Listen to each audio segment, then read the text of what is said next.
1 Corinthians chapter 3. Today, I want to give you a story.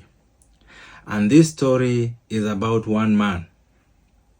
One man who devoted his life into the ministry of proclaiming the gospel of Jesus Christ. And this man is none other than St. Paul. Now, St. Paul established the church in Corinth. During his second missionary journey, Paul went ahead from city to city. He traveled around establishing other churches in Asia Minor. Corinth was prospering, bustling in commerce and trade. Now, Corinth was destroyed around 146 BC, and this city was destroyed by the Roman soldiers. And around 46 BC, Corinth was rebuilt by Caesar. Julius Caesar rebuilt Corinth.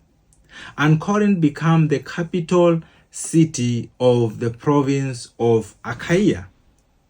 So Corinth was special in its kind because of two seaports.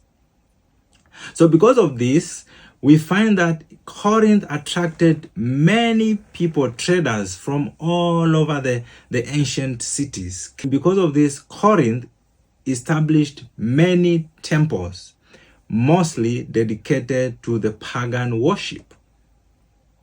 Now, Paul established a church in this city. So while Paul was in Ephesus, Paul received a report from the house of Chloe. And this report was very disturbing, that things in Corinth are not as expected. The church in Corinth has begun to behave in a worldly way, fleshly way.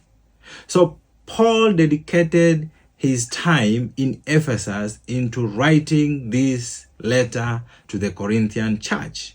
First of all, this letter was written as a warning and as an instruction to instruct the believers of how they ought to live a Christian life and how they ought to see themselves as new creatures.